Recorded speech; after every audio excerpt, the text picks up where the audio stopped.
안녕하세요.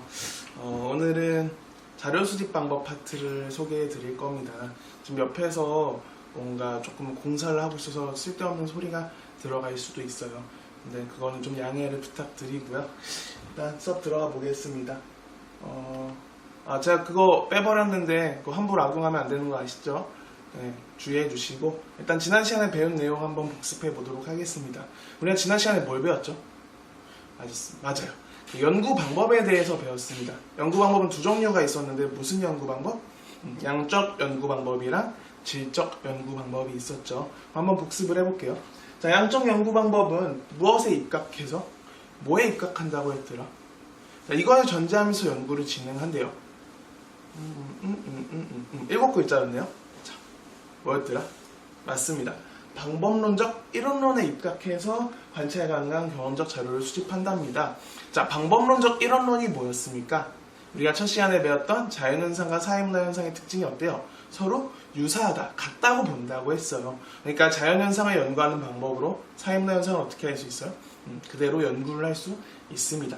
그래서 방법이 몇 개면 될까요? 하나면 되겠죠. 그래서 방법론적 이론론이라고 표현을 한다고 제가 소개를 해드렸고요. 이거에 전제해서 연구를 진행을 하게 되는데 결국엔 반복 가능한 방법과 절차에 뭘 발견하는 게 양적 연구의 핵심이었죠? 맞습니다. 법칙성, 보편성, 보편적인 법칙을 발견하는 게 바로 양적 연구의 핵심이었어요. 이런 보편적인 법칙을 발견하기 위해서는 뭐가 뒷받침이 돼야 한다고요? 맞습니다. 수량화되고 수치화되고 통계화되고 계량화된 증거 자료들이 뒷받침이 돼야 한다고 했었어요.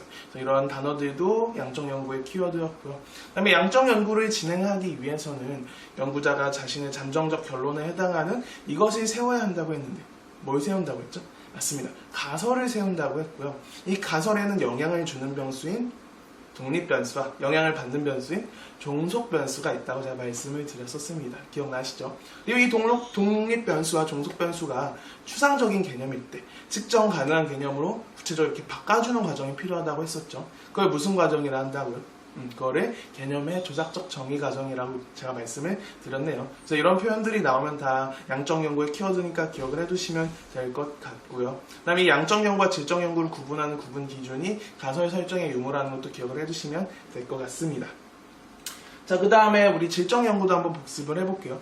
양적 연구가 방법론적 이론론이었다면 질적 연구는 방법론적 이원론이죠. 그래서 우리가 첫 시간에 배웠던 자연현상과 사회문화 현상의 특징이 서로 다르다고 보는 겁니다. 우리가 배운 것처럼요. 그렇기 때문에 자연현상을 연구하는 방법이 따로 필요하고 또 사회문화 현상을 연구하는 방법도 따로 필요한 거예요. 그래서 방법이 몇 개? 두 개여야 하기 때문에 방법론적 이원론이라고 표현한다고 말씀을 드렸고요. 그렇기 때문에 이 입각하여 연구를 해서 자연과학의 연구 방법을 우리 사회문화 현상의 첫 번째 특징이었죠. 가치 함수적인 사회문화 현상이 그대로 연구할 수 없다고, 그대로 적용할 수 없다고 보는 입장이기도 했습니다. 그럼 이 질적 연구의 핵심은 뭐였죠? 자, 양적 연구는 보편적인 법칙을 발견하는데 핵심이 맞춰져 있어요. 그러다 보니까 뭘 발견하기 어려운 한계가 있었죠? 그 현상 안에 담겨져 있는 의미를 파악하는데 동기를 파악하는데 어렵다고 했어요. 제가 이제 여러분들에게 수업의 재미를 위해서 이렇게 썸 타는 사랑하는 연인 간에 연락하는 빈도가 높을수록 사랑하는 마음의 크기가 크다는 말도 안 되는 가설을 세워가지고 막 수업을 진행을 했는데 실제로 연락하는 빈도가 높다고 서로 사랑한다고 말할 수 없다고 했잖아요. 그 연락이라는 행위 자체가 중요한 게 아니라 뭐가 중요하다고 했어요? 그 안에 담겨져 있는 마음, 진심이 중요하다고 했잖아요. 아무 연락을 많이 한들 뭐예요? 마음이 없으면, 진심이 담겨져 있지 않으면 그건 의미가 없잖아요. 그 안에 담겨져 있는 진정한 의미, 그 안에 담겨져 있는 동기, 내면 세계를 파악하는 데 초점이 맞춰져 있습니다. 의미를 파악하고 해석을 하고 그 다음에 해석하기 위해서 그 상황이 벌어지는 맥락을 고려한다라고 제가 표현을 해드렸었고요. 때로는 연구자의 주관적인 느낌, 촉에 해당하는 무엇을 활용해서 직관적인 통찰, 이 직관적인 통찰을 통해서 그 안에 담겨져 있는 의미를 파악하고자 한다라고 말씀을 드렸네요. 대신에 이 질적 연구는 일반화된 지식을 얻기 어렵다라는 또 한계가 있었죠. 그래서 이 양적 연구와 질적 연구는 서로 어떤 관계다? 서로 상호 보완 관계다. 제가 여기까지 말씀을 드렸었네요. 네, 이 내용을 기억을 해두시면 될 것 같아요. 그러면 이 연구를 뒷받침하기 위해서 오늘은 이 연구를 진행하기 위해 뒷받침되는 자료 수집 방법을 제가 소개를 해드릴 겁니다. 그래서 오늘의 학습 목표는 이런 엔진 안 돼요? 망했다. 그냥 갈게요. 학습 목표는 이거 다음에 하기도 할 거고. 그래서 제가 수업을 할 때 항상 그 도입 자료를 넣는데 소유 정기고 씨의 썸이라는 노래를 선택을 했어요. 이걸 지금 제가 지금도 틀까 말까 고민하고 있는데 그냥 틀어볼까요? 자, 일단 세팅을 해놨거든요. 네, 지금 제가 화면에서 나갔지만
실제 수업할 땐 다 들려주기도 하는데 제가 아무것도 안 하니까 너무 민망해가지고 이게 영상이잖아요.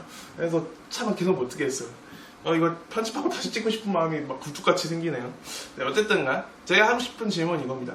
여러분들 혹시 썸 타본 적 있으신가요? 있을 수도 있고 없을 수도 있고 저는 썸을 타봤습니다. 제 나이가 몇 갠데 당연하겠죠. 어쨌든간 그래서 제가 오늘은 이 썸이라는 것을 주제로 해서 다양한 자료 수집 방법들을 소개해 드릴 겁니다. 제 수업 방식이 원래 이래요. 여러분들한테 재미를 추구하기 위해서 좀 일반적이지 않은 사례로 접근하는 경향이 좀 있습니다. 참고하시고요. 자, 이제 학습 목표가 나왔네요. 오늘의 학습 목표는 사입나 현상의 탐구 과정에 필요한 자료 수집 방법의 유형과 특징을 설명할 수 있습니다. 오늘은 제가 3가지의 자료 수집 방법을 소개해 드릴 예정이고요. 그 다음에 이것을 활용해서 가설을 검증하는 능력까지 습득을 하시면 되겠네요. 자, 그러면은 따라오시죠. 일단 영상을 여기서 끊고 개념 설명을 이어서 할게요. 네, 그럼 바로 이어서 설명을 들어가 보도록 하겠습니다. 자, 일단 학습지를 펴주세요. 오늘의 주제는 자료 수집 방법입니다. 그럼 첫 번째 자료 수집 방법인 질문지법부터 제가 소개를 해드릴게요.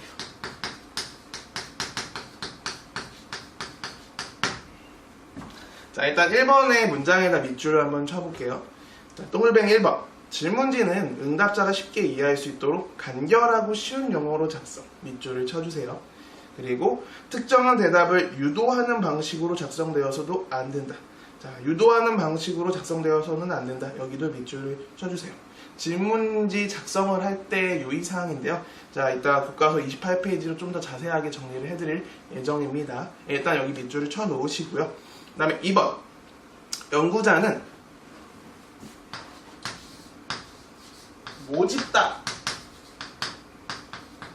모집단 전체를 대상으로 조사하는 게 어렵대요. 그렇기 때문에 모집단을 대표할 수 있도록 일부인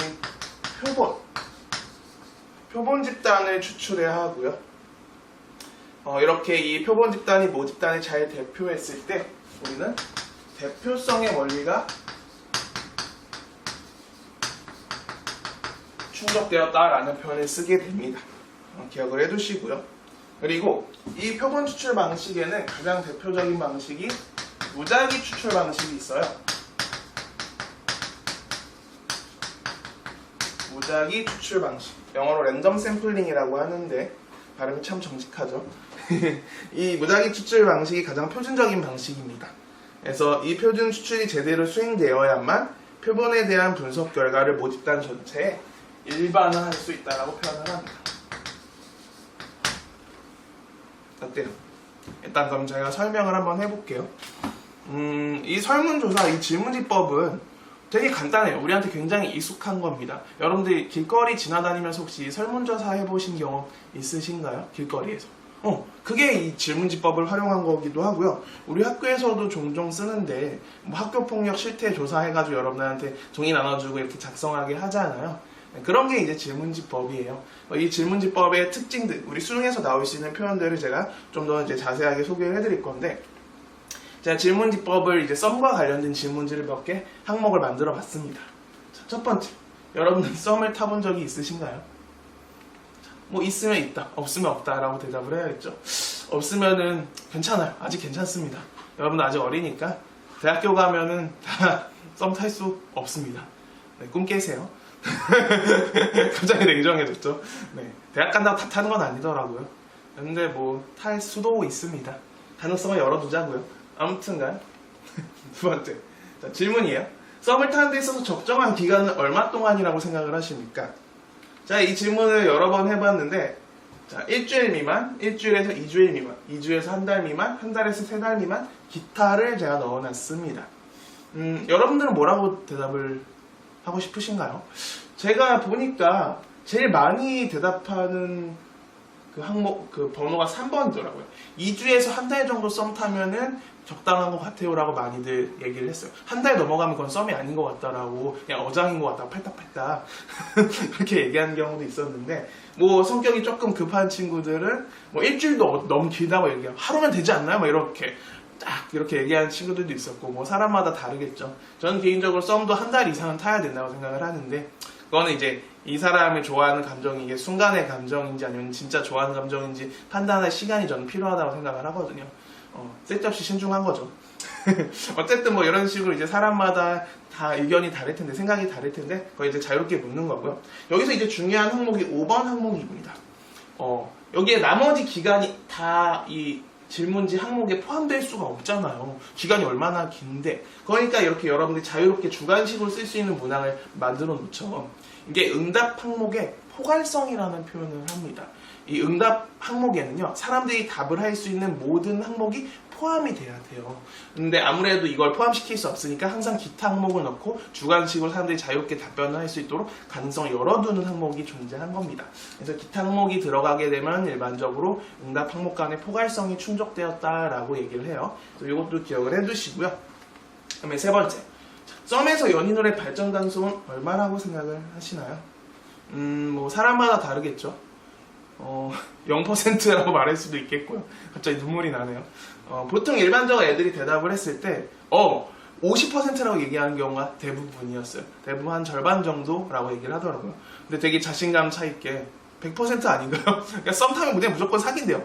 아주 건방지게 얘기하는 것들도 있었어요. 그런 족속들이 있습니다. 우리랑 좀 다른 삶을 사는 친구들인데, 어쨌든간 뭐 이것도 뭐 여러분들이 자유롭게 답을 하시면 됩니다.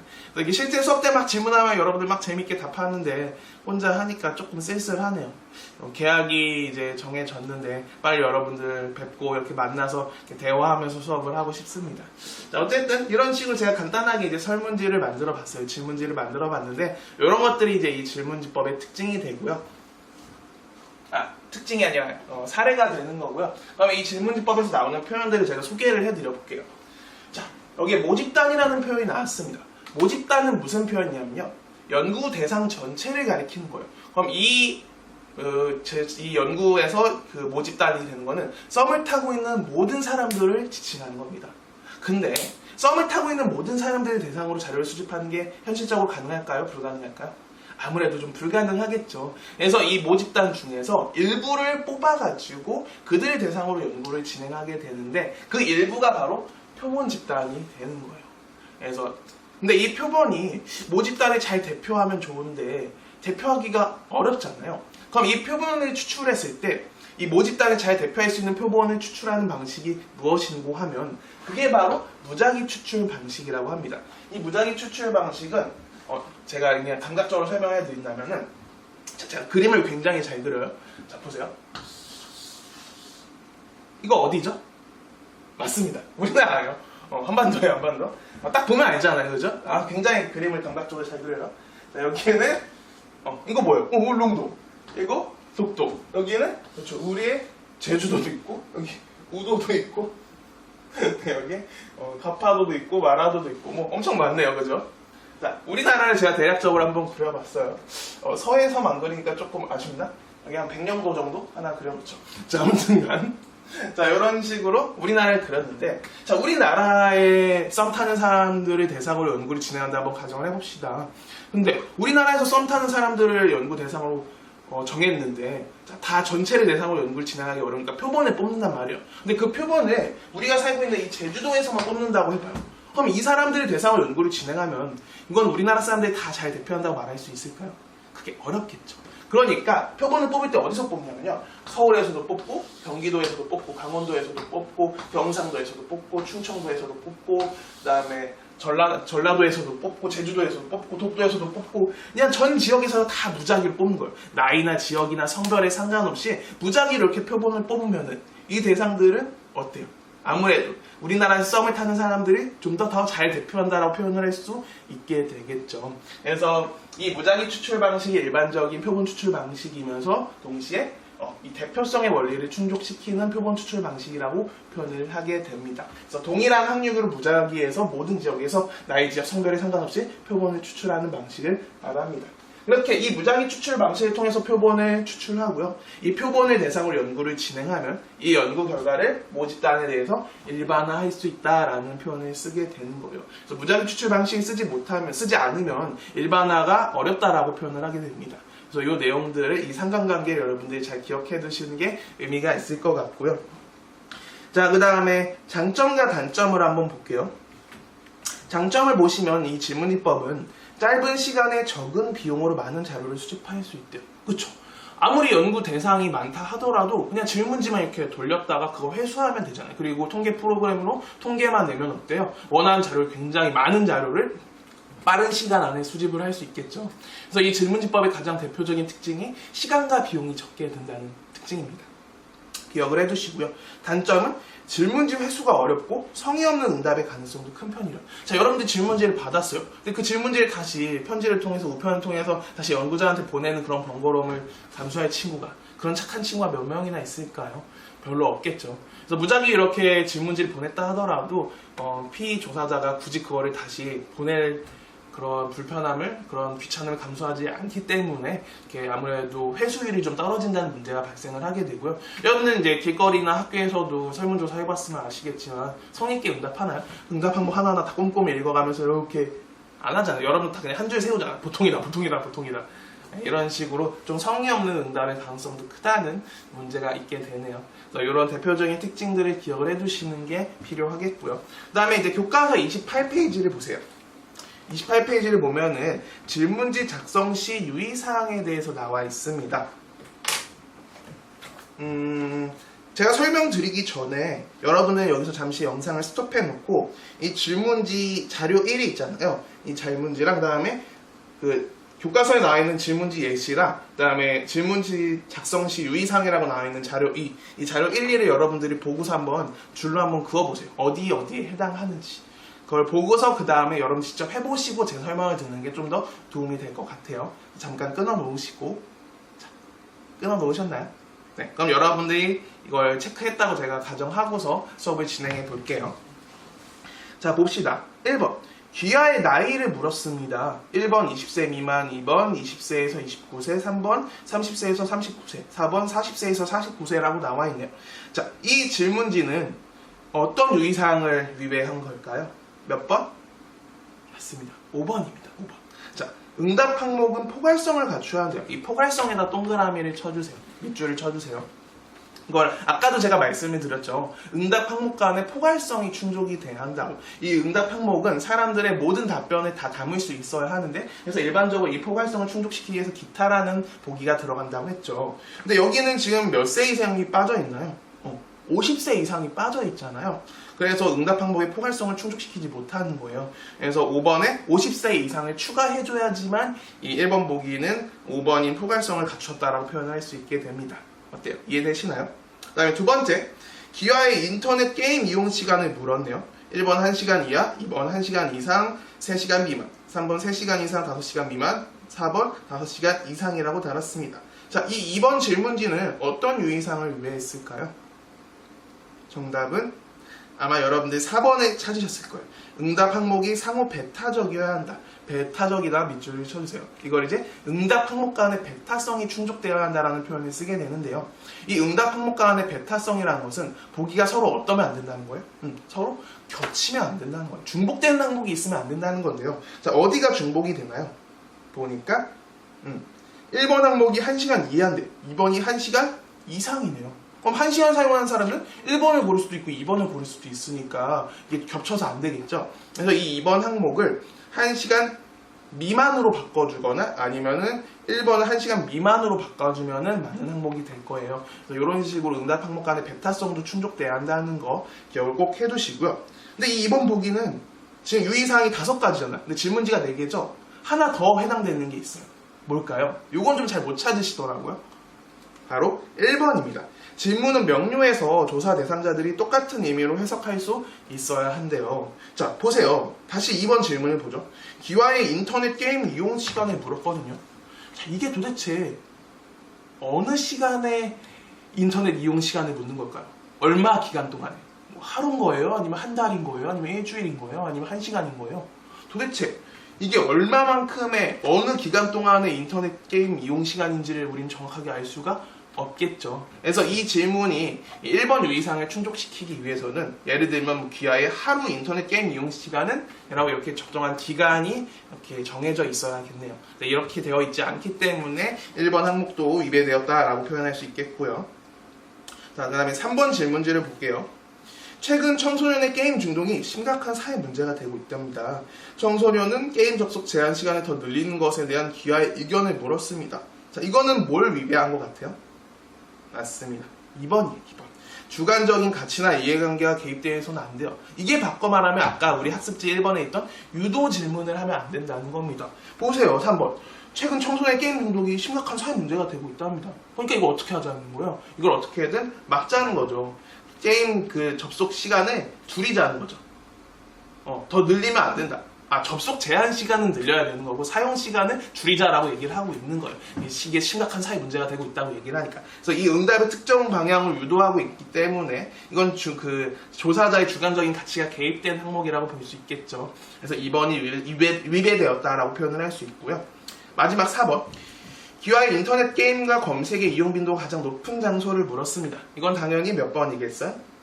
3번이 해당이 되겠네요. 한 번에 한 가지 내용만 질문을 해야 하는데 지금 이 4번은 인터넷 게임이랑 검색에 대해서 두 가지를 동시에 묻고 있죠. 그래서 이제 답을 했을 때 이게 인터넷 게임을 집에서 많이 한다는 건지 검색을 집에서 많이 한다는 건지 알 수 없잖아요. 그래서 당연히 질문지에는 한 번에 한 가지만 물어야 한다는 사실을 꼭 기억을 해두시고요. 그 다음에 다시 그 학습지의 1번을 보시면요. 당연히 간결하고 쉬운 영어로 작성이 돼야 돼요. 여러분들 잘 모르는 막 히브리어로 막 써있어요. 막 아프리카 원주민 부족의 언어로 막 써있으면 여러분들 이거 질문이 무슨 말인지 알 수 있겠나요? 당연히 모르겠죠? 그래서 여러분들 이해하기 쉬운 간결하고 쉬운 영어로 작성이 돼야 한다는 거 요거까지 기억을 해두시면 되겠네요. 이 질문지 작성 시 유의사항은 수능에서 단독적으로 얼마든지 나올 수 있는 파트입니다. 그래서 이거는 꼭 기억을 해두시는 게 필요가 있겠고요. 자, 그럼 여기서 또 수업을 잠깐 끊었다가 다음 개념들을 소개해 드리도록 하겠습니다.